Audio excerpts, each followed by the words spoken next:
Pandemi akibat virus corona 19 ini sudah berlangsung cukup panjang, membuat para pelajar dan juga remaja banyak mengalami stres.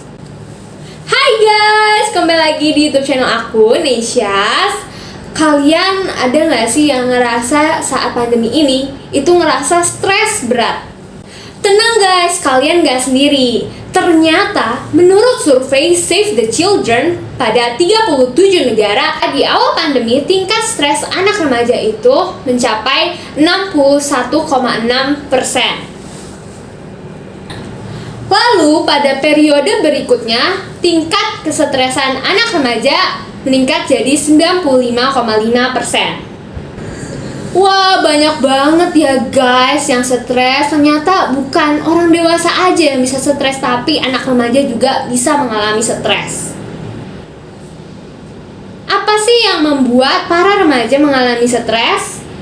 Ternyata menurut majalah Save the Children yang bertemakan The Hidden Impact of COVID-19, dari 46 negara disurvei 13.477 anak remaja, 90% diantaranya itu mengalami rintangan dalam belajar. Ternyata guys, 37%-nya itu tidak ada yang membantu proses pembelajaran di rumah. 27%-nya itu guys tidak mengerti pelajaran di sekolah. 20%-nya itu guys tidak cukup data untuk mengakses internet. Dan 15%-nya ini tahu nggak guys apa?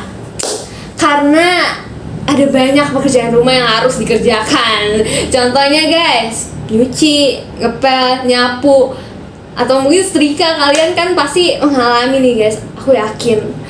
Dan itu semua kita harus membantu orang tua kita, karena kan kita online ya guys, dari rumah gitu guys. Jadi ya banyak disuruh-suruh gitu. Ternyata stres ini dapat terjadi pada fisik, psikologi, dan juga relasi. Secara fisik itu contohnya ya guys, sulit tidur. Jadi kita begadang setiap hari. Jadi begadang itu udah jadi seperti kebiasaan kita gitu guys. Terus jadi paginya itu kita jadi susah bangun. Terus akhirnya telat, walaupun sekolahnya ini online, tapi telat masuk Zoom. Terus juga kita jadi sakit kepala, pusing. Terus juga kita jadi letih, lesuh, loyo, lunglai, pokoknya males deh. Nah, itu kalau secara fisik ya guys. Nah, gangguan stres secara psikologi ini ya guys, ada tidak fokus, terus mudah terdistract, terus gangguan pola pikir, terus juga merasa rendah diri, takut gagal, malu. Terus guys, yang paling parahnya ini, ya bodo amat gitu guys, alias gak peduli. Nah, kalau kalian ada salah satu yang tadi aku sebutin itu guys, berarti kalian lagi stres secara psikologi. Nah, terus guys, akibat stres secara relasi, yang pertama ini relasi pada diri sendiri. Jadi kita itu ngerasa rendah diri guys, dan kita ini jadi bingung dan gak tahu apa sih prioritas kita sebagai pelajar. Padahal prioritas pelajar apa guys? Aku yakin kalian semua tahu, yaitu belajar lah. Namanya juga pelajar. Tapi walaupun kita udah tahu nih prioritas utama kita itu belajar, tapi kita pasti ada aja tuh yang rasanya tuh kayak males lah belajar gitu guys. Selain itu, relasi dengan orang tua kita juga nggak hangat guys, tapi panas gitu ya guys. Panas itu sampai mendidih guys. Kenapa panas? Karena pasti kita ini kalau di rumah itu sering banget ya diomelin ya guys ya. Entah males belajar lah, nggak ngapa-ngapain lah, rebahan mulu lah. Aduh, pokoknya banyak nih guys, sering diomelin.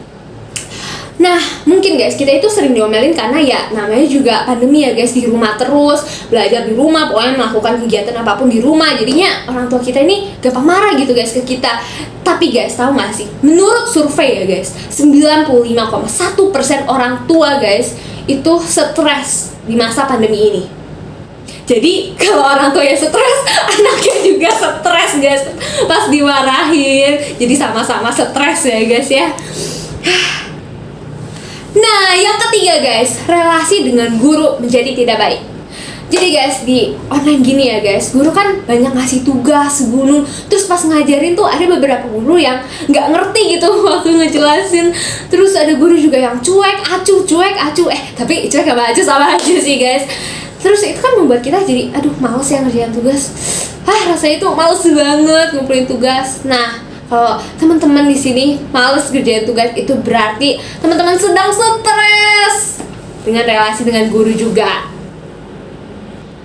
Nah, itulah akibat stres, bisa terjadi secara fisik, psikologi, dan juga relasi.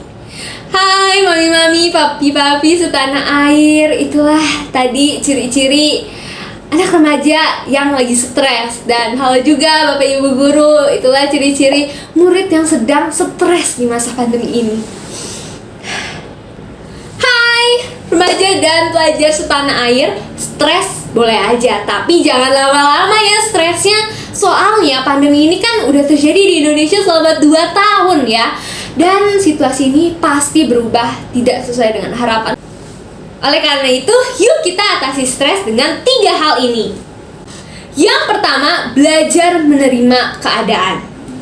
Kemampuan yang harus kita miliki di masa pandemi ini adalah menerima kenyataan.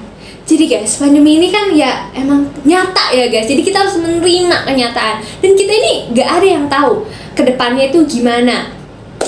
Nah, terus guys, tahu gak sih kita ini adalah pelaku sejarah pandemi. Dan kita ini guys juga sama-sama mengalami imbas-imbasnya atau akibat-akibat dari pandemi ini.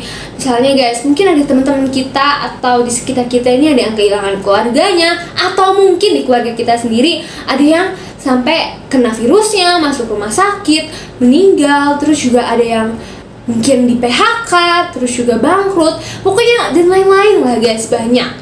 Nah, hal itu harus kita terima guys, alias terima kenyataan gitu guys. Nah, kalau kita bisa menerima kenyataan hidup, maka stres kita itu guys yang tadinya udah banyak itu guys, itu akan bisa berkurang. Maka dari itu, kalau mau berkurang stresnya apa guys? Yang pertama, menerima kenyataan. Yang kedua, belajar cepat beradaptasi. Cepat ya guys, gak boleh berlama-lama. Mau nggak mau, kita harus cepat ya guys beradaptasi dengan kondisi ini. Dulu yang sekolah offline menjadi online. Tapi semangatnya itu harus tetap sama guys, yaitu dengan cara bangun pagi seperti kita mau sekolah offline, terus juga masuk Zoom tepat waktu, terus mengerjakan tugas tepat waktu, mengumpulkan tugas, terus juga menghargai guru dengan cara open cam, terus kumpul tugas tepat waktu, dan juga menghargai orang tua kita guys. Kenapa? Karena mau gimana pun SPP sekolah kan tetap dibayar ya guys ya. Jadi kita harus sekolah sebaik-baiknya. Hanya orang yang dapat beradaptasi bisa bertahan dan juga maju. Contohnya guys, saat kita mengumpulkan tugas waktu sekolah offline, itu kan kita ngerjain tugas di buku ya guys, terus ya kumpulnya di sekolah gitu. Nah, sekarang waktu pandemi datang di Indonesia dan semuanya menjadi sekolah online, itu kan awalnya kita tetap kerjain di buku terus foto kan guys, terus pindah ke kita kirim ke email, terus juga berkembang lagi menjadi pakai Google Drive dan Google Classroom.